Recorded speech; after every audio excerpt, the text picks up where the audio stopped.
So, welcome. Good evening, everyone. Before we start the session, let's take a moment of silence to bring ourselves home in the body,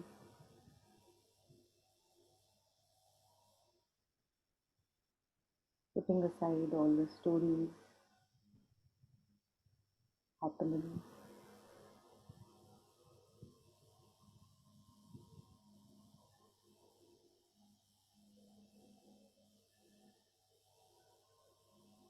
invoking mothers and Sri Aurobindo's presence.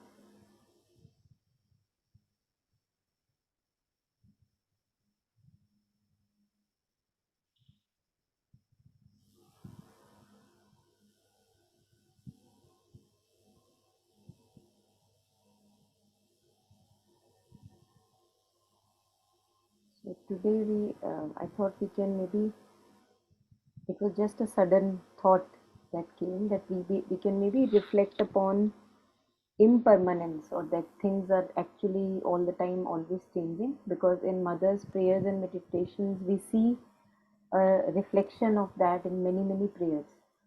Now, why impermanence? Because I feel that the the fact that we suffer in our lives, I see that things are happening in a certain way, but I don't like them the way they are happening. So if something is very good and beautiful and now it's changing or coming to a close, or if I'm losing a person or a loved one in my life, or things are changing all the time, it makes me suffer, because I grasp onto those things which are pleasant and good, and I don't want to let them go. And there I feel that in our ignorance we forget that things are changing all the time. What did I think? So it's like I feel that there comes a curtain of a blindness in front of us. Although we have read these in many books, we have reflected upon these things many a times. We know that things are changing every time, seasons are changing, day is there, then afternoon, and then night, and then day. It's happening all the time. And yet, because of this curtain of blindness, it eludes me. Like I am not able to see it, that yes, it is true. And when things happen to me, that if something is taken away from me which is very pleasant, because things are changing, or something comes to me which I may not like, because things are changing, and now it has come, it will go. So then it comes like a shock to me. And I have often wondered that how come it is a shock to me, because uh, I have read about these things, so why am I in such a shock? When these things are happening, why does it shock me still? But the very fact is that it does shock me. When things happen in me, in my life, to other people things may be happening. We read newspaper stories all the time. Things are happening all the time, right? We see that something happened very good, somebody got an award, somebody got maybe hurt, somebody died in some war or something. These things are happening all the time, and we are aware of it, but it doesn't hit home unless it happens with me. So that is why it comes as a shock when I lose a loved one, or when I get ill. So far I was healthy, now I have illness. So again, things are changing. Now some things were good in my life, my children were close to me, now my children are going away. It still hurts. It still hurts, no matter how much we may have read or understood. So I thought maybe it would be nice to again come back home to this idea of impermanence, that it's not an idea, it is how it is. All the forms are changing all the time. People are changing all the time. My thoughts and feelings, can't I see? In the morning I was in a different mood, now I am in a different mood, changing all the time. Yesterday I may have been in a headache, I may have a headache, now I am okay. So things are fleeting, things are impermanent. But when it happens to me that when I'm very close to a person or attached to a person, and now that person goes away, or if I am enemy to a person that comes to my, he comes close to me, it hurts. I don't feel like, I don't like it. So if I remember the idea of impermanence, that yes, it is true, and what was I expecting, then I am able to come to terms with it, that yes, I can go through this because things are changing. So we all can go through this. Whatever happenings are happening in our life, if they are pleasant, this too shall pass. If they are unpleasant, that too shall pass because things are changing. And I think it also empowers, because if I have gotten an illness, yesterday I was healthy, now I have gotten an illness. Now it gives me a lot of hope since things are changing, because it means that illness is not here to stay forever.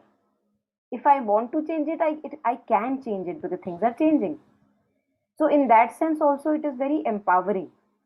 Today I am crying, crying, crying, crying, but because this too shall pass, it's a phase, then tomorrow I will have a better phase also. So I can go through this crying phase, or whatever difficult phase that I'm going through.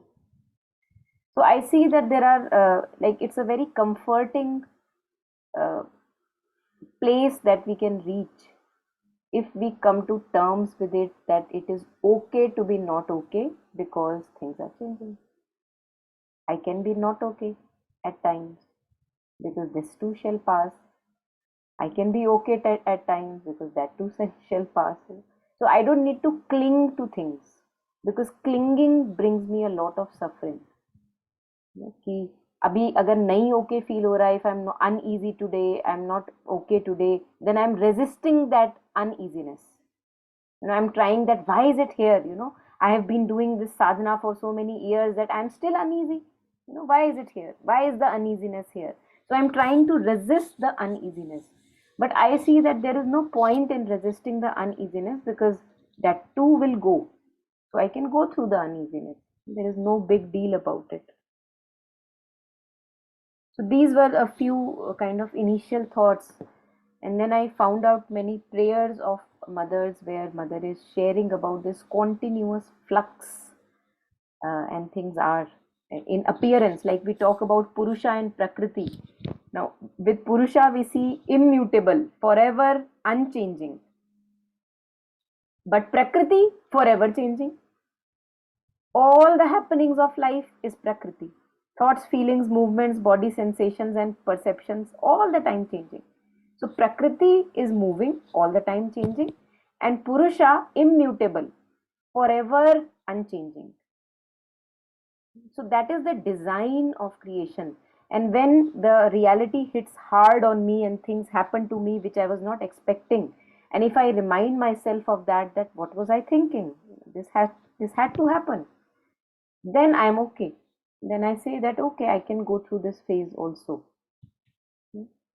So we'll go through some prayers by the mother, some few lines, not the full prayer, but these lines where mother reflects on this changing, ever fleeting phenomena of life. Anything here before we get on to the prayers? Anyone?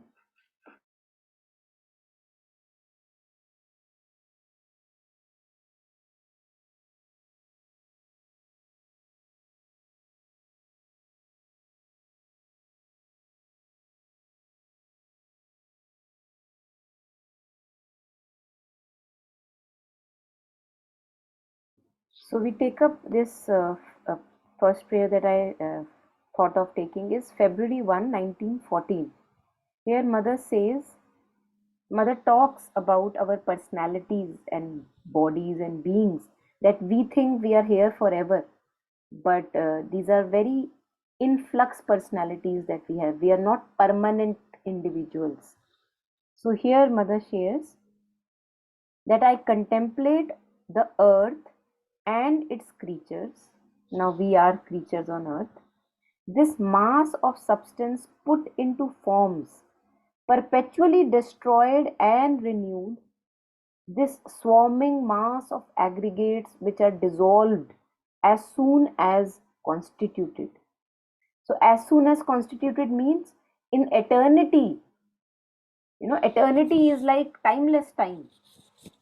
80 years, 50 years of life, 60 years of life, it is nothing. So many other masters have also said that your duration of life is like a pani ka bulbula, like a bubble. How air bubble, sorry, bubbles are there on the surface of water. It's like one moment there and the other moment not there. So if we look at the time of eternity, then we see that our lifetime is just one bubble of water, air bubble on water surface. So she says that we are constituted, creatures are constituted like that, put collectively together like a mass of substance, perpetually destroyed and renewed. And then we look at our lives, but why am I taking my life so, like, why do we take our stories and troubles and things so seriously? They get on to us. They make us so much miserable and we suffer so much because we forget these vast truths that are also part of our life. These swarming mass of aggregates which are dissolved as soon as constituted, of beings who imagine that they are conscient and permanent individualities. So I think of myself as a permanent individual, and I become very insecure when something is threatened in my life, like my loved ones are threatened and my life is threatened, because I don't want to have that happen, because I think of myself as a permanent individual, that I'm here to stay forever. But that is not true. People are dying all the time, and who are as ephemeral as a breath, you know, always alike or almost the same in their diversity, repeating indefinitely the same desires, the same tendencies, the same appetites, the same ignorant errors.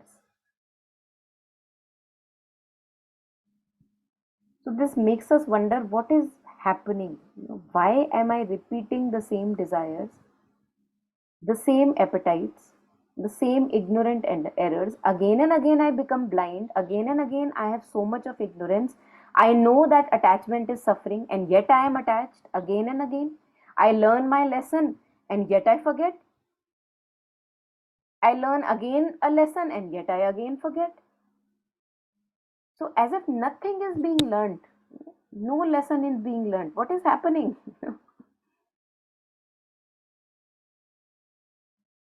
And then mother says that, but that's not it. From time to time, thy sublime light shines in a being. So we also have these moments of enlightenment in between. And then mother says that a little knowledge, little wisdom, little disinterested faith and heroism and compassion penetrates men's hearts and transforms their minds and sets free a few elements from that sorrowful and implacable wheel of existence to which their blind ignorance subjects them. So, blind ignorance, this is what I was sharing, that as if this curtain of blindness comes into us, in front of us, and we see ourselves, I see myself repeating the same error of attachment again and again. I know attachment is suffering, and yet I see that it happens again and again and again and again, as if I am a dumb person who doesn't learn from her previous mistakes, as if I forget all the lessons that I have learned yesterday, the day before yesterday, 1 year before, 2 years ago. I keep on repeating, I keep on repeating. So I wonder what is happening. And then it comes home to me that, oh, maybe this is what they call as ignorance. This is what they call as blindness, that I can't see clearly.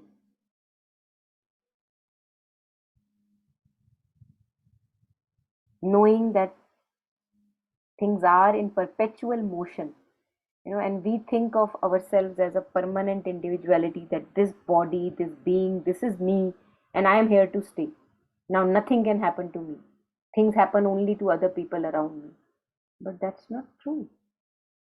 Things are happening all the time. And yet it reality hits hard when it happens to me. When my child goes away to some place, or is taken away from me, or situations make things change, that now earlier we were together physically, now we are not together physically, then it hits hard. No matter how many people are separating and dying every day, we see all the time, we have news from these our country's borders, so many soldiers dying all the time, but it doesn't hit us hard as is it hits us when it happens with me.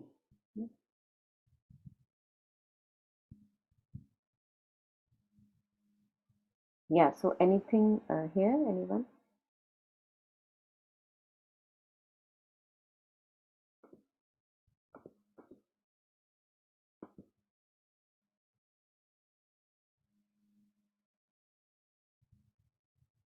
Now next we come to a prayer, the prayer of Feb 21, 1914. Now here mother says that there is something which is also not fleeting, and that is where we must repose ourselves. We rest ourselves there. Now, usually we are resting in our thoughts, we are resting in stories of our lives, we are resting in maybe ruminating and regurgitating about all the pleasant moments that I may have with people around me. And when they are taken away, those pleasant moments, then I'm hurt, because my repose is not a true repose. So, mother says, our mind, solitary and peaceful, should always repose in thee, and from that pure summit have the exact perception of reality, of the soul and eternal reality behind all unstable and fleeting appearances. So, all the appearances of life, that all the things that we can touch, feel, sense, जो हमारी senses हैं उससे जो भी हम perceive कर सकते हैं, those are for sure all the time fleeting and unstable. उसमें कोई स्टेबिलिटी नहीं है. So if I try to find stability in a relationship, I am doomed to misery, because it will change. If I'm trying to find a stability in my respect and name and fame, now people may consider me very precious today, but tomorrow maybe not the same. So wherever I try to ground myself in these appearances, I am doomed for misery and disappointment, because that is not a stable place. It is like, you have quicksand or something like a daldal or a swamp, and you're trying to put your feet there, like let me find a stable ground. That is not going to happen. But mother, in many prayers, most of the prayers, mother talks about where we should ground ourselves. Where is this stability that we can find, which we are looking for? Hmm? So there mother says that our mind solitary. In our mind we have to be solitary. In our interactions I can be with as many people as I want to be. But in my mind I have to be solitude, in solitude. There is no one that can be there in my mind. But that is not usually the case. We are all the time troubled with all the relationships and happenings of the life, and ruminating and regurgitating about those. So our mind, solitary and peaceful, should always repose in thee, and from that pure summit have the exact perception of realities, of the soul and eternal reality behind all unstable and fleeting appearances. And when we do that, then mother says, when we repose like that in a true repose, my heart is purified of all uneasiness and anguish. And now she becomes ready that, okay, whatever the circumstances the future has in store for us, I know that thou alone livest, and thou alone art real in thy immutable permanence, and it is in thee that we live. So, that gives us a lot of stability to face the changing circumstances of life. And what brings us anguish and uneasiness is that something is happening and I don't want it to happen. No, we look at our life and we see that what is bringing me so much of uneasiness, this only, that something is happening and I don't want it to happen. Think about anything that brings you uneasiness right now, if there is anything. something is happening and it is not happening as I wanted it to happen or I want it to happen. And that, when I think about it, it brings me lots of uneasiness and anguish. But when I know that, oh, this is supposed to happen because things are fleeting, I can't make myself grounded there, then I ground myself in the divine within. And I say, oh, that gives me a lot of courage to face the ever changing, fleeting circumstances of life. And that gives me faith that whatever will happen for good because you are there, the divine is there. So, what is to be worried about? So there mother says that I become ready. Mother says that it now, whatever the circumstances the future has in store for us, I know that thou alone livest, that thou alone art real in thy immutable permanence, and it is in thee that we live.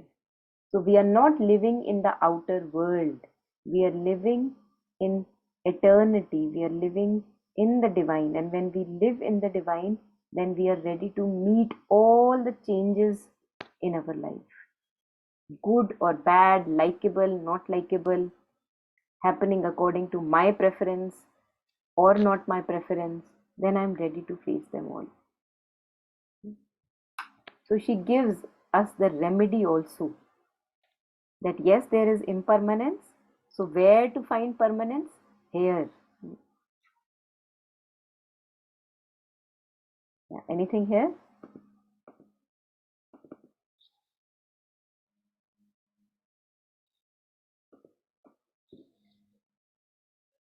I'm just skipping through many prayers. I hope it's okay.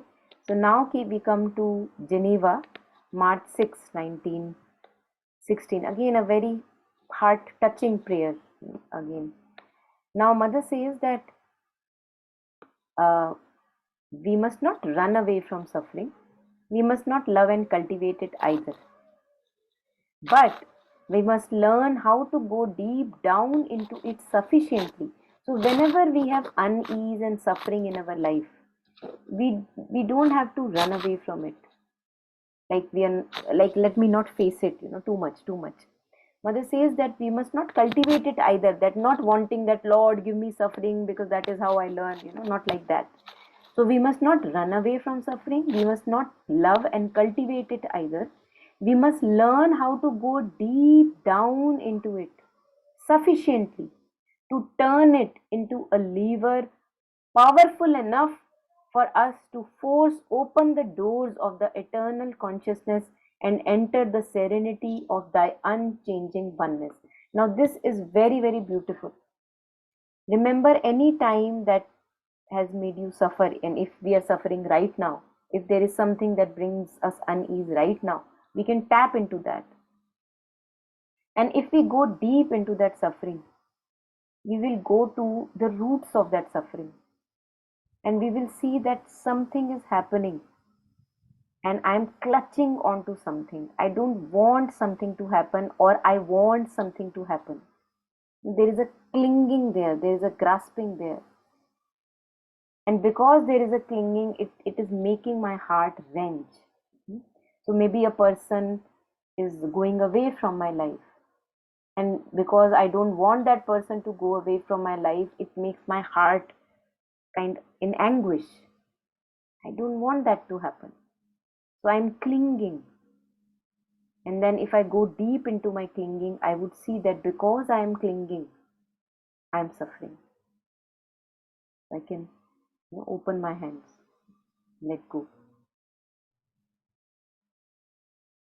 And in all kinds of unease and suffering in our life, we will see something or the other we are clinging to. So when we go deep into our suffering, we can get to the root of the suffering, which Buddha discovered for himself, that the root of suffering is attachment. If I am attached to an idea of happiness, this is how happiness has to come.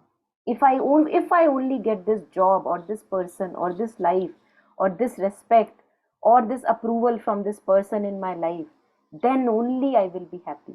So I'm clinging to idea of an happiness, a happiness. And the moment I give away that idea, I'm okay. And when we are giving away that idea, it hurts. It is not easy process because my ego identity is tied to that idea. It takes a lot of courage to step away from ego. So I say, because I don't want to continue to suffer, and you just suddenly you just decide one fine day or in one fine moment, you say, okay, let me step back. Yes, giving away these ideas is hard. It is hard because we consider them so precious. How can I let get go? I hold that idea or opinion so precious. Now you're asking me to let it go. But what is happening that if I'm not letting it go, my suffering is continuing. So when I delve into my suffering, I plunge deep into my suffering, I'm able to see transparently for myself what is making me suffer. There is an illness that have now, and of course, I want my health back, and I don't want this illness, so I'm suffering. Whatever is happening, and I am resisting the happening, I suffer. I'm lazy right now, and I'm resisting the laziness. Why am I lazy? Why am I lazy? It's making me suffer. While if we are kind, we can say that okay, it's okay. At times it can happen that one becomes lazy, and yet we try to continue whatever is the right in that moment. Not trying to kill ourselves because of our laziness, because laziness is here to stay. We all are steeped in ignorance and tamas and inertia. We can't expect ourselves to kind a click of a finger and change. That won't happen. So I may find myself that, oh, I'm so attached, oh, I'm so attached, why am I attached, why am I attached? Now again I'm resisting attachment. So I say, okay, I am a human being, can happen.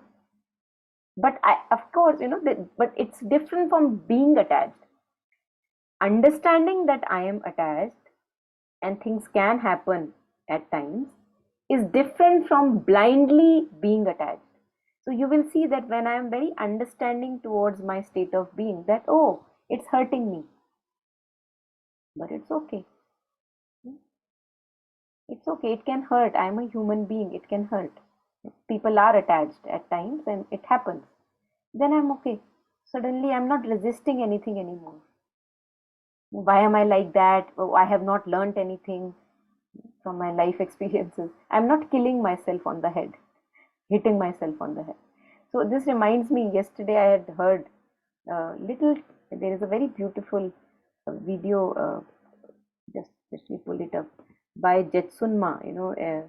It shared about Jetsunma's life, that how uh, this woman who kind of uh, was in a cave for a long time. Just a second, I just pull it up. So there, just a second. At one moment, now she's come out of the cave, and now she has meditated in the cave for about say 12 years. Hmm? Now 12 years, someone has meditated in a cave, and of course she may have many realizations, and we know that she has many realizations, right? When we hear her words, they are very crisp and clear, and they bring us back to the path again and again. So, and yet we see that when she talks about her lama, who died when she once came down from the cave, who she used to ask many questions, and we still see after 12 years when she's talking about her lama, she's crying.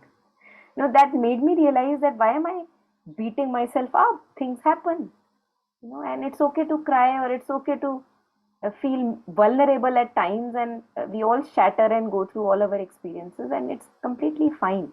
So let's go through this a little bit of 2 minutes, I think, of her sharing, where she shares that she comes down from the cave and she sees that the lama is gone, and she's remembering that moment, and she can't help her tears. So just have a look. We met another older American monk, another Australian man, and they said, "We think you haven't heard." And we said, "What?" And they said, "Come to Rinpoche is dead." And I mean, I fainted, you know. I mean, it was the last thing in the world that any of us were expecting. He was only 48. Anyway,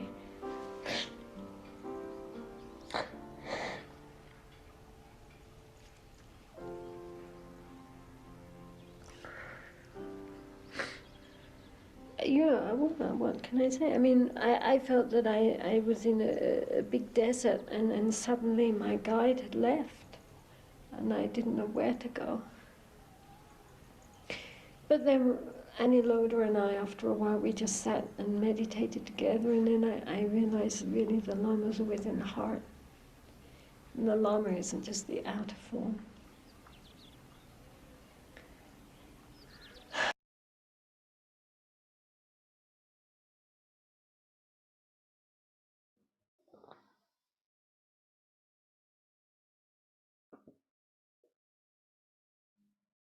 So things happen, and it's okay to go through the happenings. I think this particular bit from Jetsunma was really an eye opener for me, that one doesn't have to beat oneself up for going through the experiences of life, and we are all trying to be better and better and better. But things take time, and it's no point resisting all these experiences of life which have to come. Yeah. So now mother shares about how it happens when we are separated, say physically, from each other, and it doesn't feel nice. We feel that maybe a piece of our heart is taken away. When somebody who we love is either passes away or going away. So mother shares, surely this sentimental and physical attachment which causes an agonizing wrench. Have you ever gone through that agonizing wrench? I'm sure all of us must have experiences. So surely this sentimental and physical attachment which causes an agonizing wrench when bodies are separated is childish from a certain point of view, when we contemplate the impermanence of outer forms. So this is what we are doing. We are contemplating on impermanence, and it may appear childish that why am I crying now? This is supposed to happen. It may appear childish, but then she says, but on the other hand, is not this attachment, this personal affection, an unconscious effort in men to realize outwardly, as far as possible, that fundamental oneness towards which they always move without even being aware of it? We will come to what it means. And precisely because of that, is not the suffering that separation brings one of the most effective means of transcending this outer consciousness, of replacing this superficial attachment by the integral realization of thy eternal oneness? Beautiful, beautiful passage, like crux of our life. So here mother says that although it appears at times very childish, that why am I crying, why am I so agonized in my heart when some loved one is taken away from me. Why? Because we want all the time to be together. But then mother says that it may appear childish, but in ignorance, this wish to be together is an attempt, because somewhere we all know that we are one, that we are not separate from each other. But when we are in bodies, like I am this body and you are this body, and now we are separating from each other, it appears agonizing. But we don't want to separate, we want to be like this. But that is only because I think myself of being as this body, and the other person thinks of himself as being this body. So when we are like this, it hurts. But that is the basic delusion that we have, that we are not the bodies. We are interconnected and we are all one with each other. So, Mother says that why not use this suffering when this is happening to realize and transcend the body consciousness. That I am not the body, as Jatsurma was sharing, that we meditated after that. And I realized that the Lama is not the body, the Lama is forever in the heart. That too can happen. So we can use this agonizing wrench that we are going through, which is so hard, which is making us cry, that to realize that I am beyond this body and the other person is also beyond the body, and there is a place where we are all interconnected, we are all one. So use this suffering. Mother says, why not use this suffering when we are being apart from a person who we really, really love, or being away from situations where we don't want to be parted away, to use this agonizing pain to transcend our bodily consciousness, to transcend this limitation that I am the body, and if I am not in body together with the person, then I have to be all the time in pain. No, that's not true. That can happen, of course, that is a phase that I go through, and I think an unavoidable phase that I go through. But that phase tells me something which can be beautiful. It connects me with the other person at a deeper level, that we are all interconnected, that we can never be apart from each other, no matter if we are separated in bodies. We can never ever be apart. So why not use? We also see this reflection of this in when Sri Aurobindo left his physical body. Some of us may have read about those accounts. Now, Mother says that if I would not have been held, and Pranabda, Mother gave the charge of taking care of her physical body to Pranabda, that you hold my body here in the earth consciousness. And she says that if he would not have held, or if my body would not have been taken care of, held at back at earth consciousness, then I would have gone away with Sri Aurobindo. So we see that happening, and many accounts also share that when physical presence of Sri Aurobindo, he left the physical presence for 13 days. Some people, some sadhaks, they saw Mother from her window through a curtain, looking at the samadhi and just staring at the samadhi. It was not easy for her either. Divine Mother.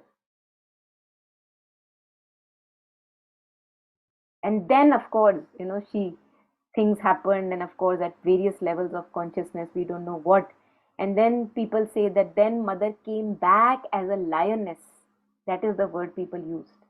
And then she took charge of the ashram and just kind of spearheaded so many activities and programs, and with so much of energy and force, knowing that that Sri Aurobindo is forever here, forever here, forever here.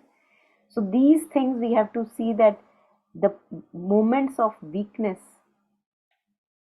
come in our lives, but they come for a reason, that we may realize at a greater level the truth of our being, and rise like a phoenix, or rise like a lioness, as somebody shared, that these bodily appearances, yet they hurt, they bring us pain, but I am more than the body.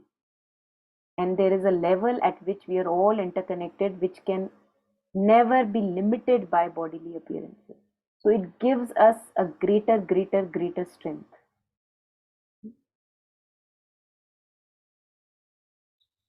Let us go through these words again. Uh, Surely this sentimental and physical attachment, which causes an agonizing wrench when bodies are separated, is childish from a certain point of view, when we contemplate the impermanence of outer forms and the reality of thy essential oneness. But on the other hand, is not this attachment, this personal affection, an unconscious effort in men to realize outwardly, as far as possible, that fundamental oneness towards which They always move without even being aware of it. And precisely because of that, is not the suffering that separation brings one of the most effective means? So, using that suffering as a medicine, making use of that chance that is given to us, effective means of transcending this outer consciousness, of replacing this superficial attachment by the integral realization of thy eternal oneness. And then Mother says, this is what I willed for everyone, that may everyone transcend that I am not this body, I am not this body. One may we transcend our outer consciousness. May we realize that we are not just these physical appearances, because otherwise we can't realize when things are very good and we are always together with our loved ones. This realization won't come. Why would I try to realize that I am more than the body? But when it is so painful and the pain is unbearable, then maybe I can make use of that pain, because it is too unbearable. So then one wonders, then one contemplates that why am I suffering this much? Why is it hurting me in the body when I'm maybe separated from a person that I love?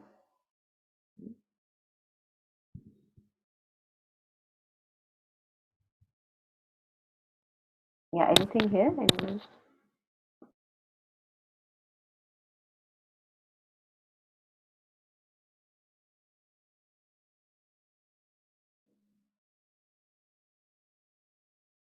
Okay.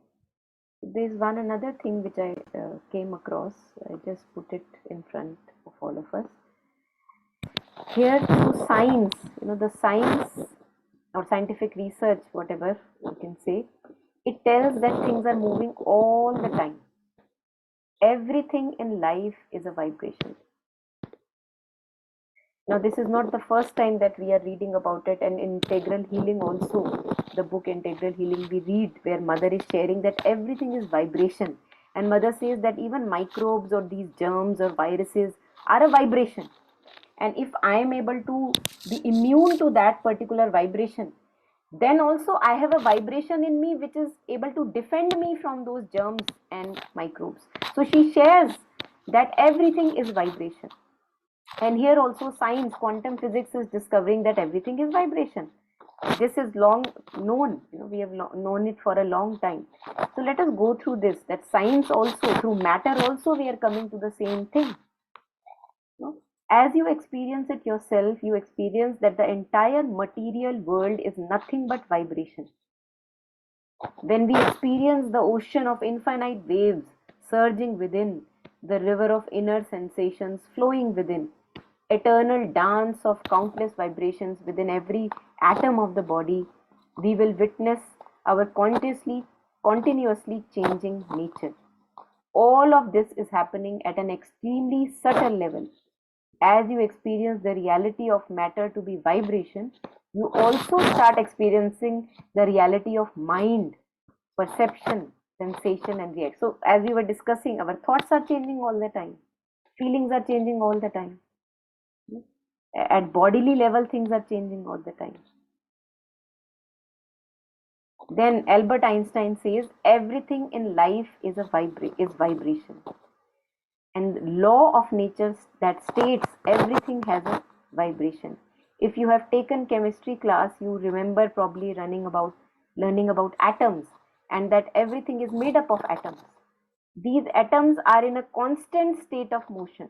We remember that atoms are always like vibratory, they're moving all the time.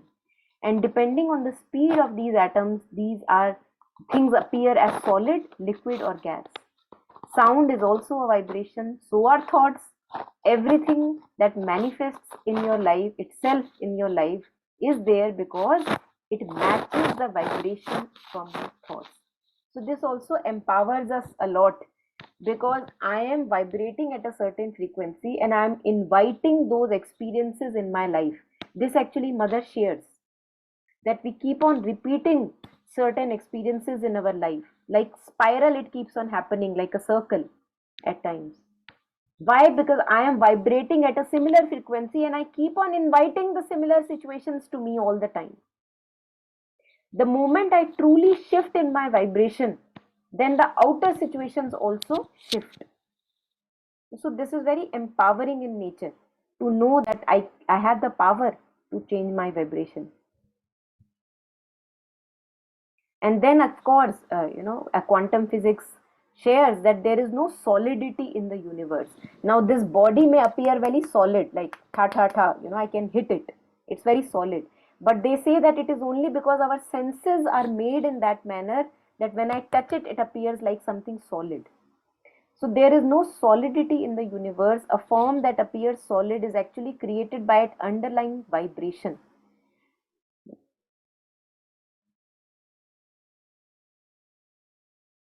Yeah. And even if we go deeper into our body and look from other instruments, then we will see that this solidity that appears to be there when I touch it, it is not there. It is all wavy. It's all a vibration and energy. Hmm. And here they also shares what mother shares in integral healing, that everything is a my vibration. And if we can develop that particular vibration which kills that germ of that disease, it can happen that it's like a magic things turn. So here they say that there is agreement among science, medicine and metaphysics that certain frequencies can repel disease, like frequency of faith. And that's why mother says that people who have strong faith, they in the middle of a contagious disease, they will not get ill. So frequency, faith is also a frequency, and certain frequencies can destroy disease. Herein lies the link between frequency, vibration and health. Hmm? And then lower down they share that when parts of the body become stressed or diseased, they are no longer producing the correct sound wave. In other words, they are not vibrating in their prime or optimal resonant frequency. To re-establish or recalibrate your frequency, you need to understand how lower and higher vibrations affect your energy and health. So that is why we talk about faith being a healer. That when I am full of certitude and faith that nothing can happen to me if not for divine will, then automatically it happens that we begin to turn better and better and better. So, just wanted to put that forward because it appears like very magical, but it's happening all the time. And because things are vibrating all the time, things are not solid as they appear to be, it gives us a lot of hope that if something is happening right now, which maybe is not right, some illness is happening, some situation is happening, when we begin an inward shift within ourselves, then outer situations will also shift.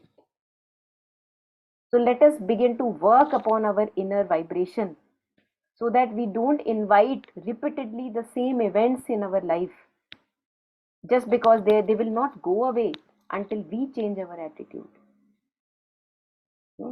There is this movie called Groundhog Day, where there is this person long back. It's a very old movie, 1980s or 90s, where this person, somewhere from 1992 or 95, there is this person, and all the time he repeats the same day forever again. And he's going to a cafe, and he enters that cafe and then comes out of a cafe every day. He, because of not seeing, he puts his leg in that puddle which is there, or like a muddle which is there, and he spills the coffee because he's not aware what am I doing, he's not seeing where am I stepping. And the same day keep on repeating again and again and again in his life. But the moment he changes his own inner attitude, suddenly he feels like, wow, what a day, beautiful day. The name of the movie is Groundhog Day. And suddenly the seasons change. Now it's not more snowy all the time and gloomy all the time. Suddenly the spring has come, and then when he's stepping out of that cafe, then he sees that puddle in front of him, and he steps away from that puddle because now he's aware. He doesn't repeat the same error again and again. And then the seasons also change. Those people who were earlier nasty, they are not appearing nasty anymore because his inner attitude has changed. So it's a very reflective movie. I don't know whether we find it online or not. If you find it, you can watch it online. It's called Groundhog Day. I don't know where you will find it. Uh, Let me see it. Of course, the trailers will be available on uh, YouTube. It's called Groundhog Day. Mm, yeah, this one. Just a second. I'm sharing with you the screenshot so that you can have a look which movie is this. So this person, Groundhog Day, 1993. This you can see, it's a very reflective movie of how we keep repeating the same situations and inviting the same conditions in our life. We think that when the outer circumstances will change, then I will change. But here, this movie is a reflection of that when I will change, then I will also make the outer circumstances change. Because things are impermanent, because things can change. Things are not rigid as they appear to be rigid. So I would suggest if you can watch wherever. I don't know how you will get to this movie. I don't know if it is available online or not. Yeah, yeah, surely. It's a very inspirational one. They make once in a while, they make movies like that, which are very helpful and inspirational and reflective. So again, there are more prayers, of course, which we can take. But I think for now, enough said. And if there are any last reflections or comments, we can take. Otherwise, we can end.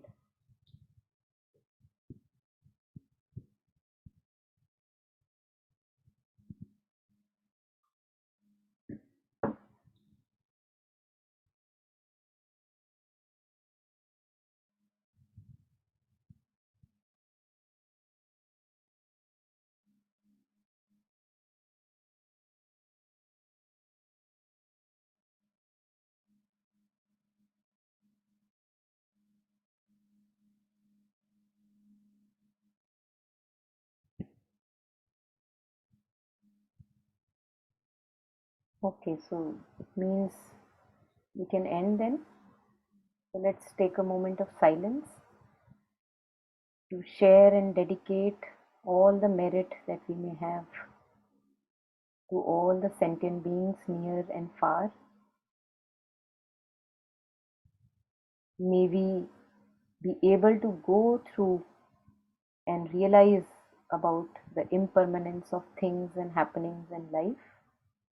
We all have the courage and strength to go through all the happenings of life. And may we learn the lessons from our sufferings to rise above the limitations in which we live. May we use our sufferings for a higher good and as a step towards our own progress. May we all be able to do it, and may we be able to ground ourselves deeply in one and only the immutable ground, the divine, which nothing can shake, so that we can go through all the groundlessness in life and the changes in life and the impermanence in life, allowing ourselves with kindness to go through all the phases of our life and learning through all the phases, not resisting these phases of life, allowing ourselves to go through the phases. Everything is part of the game.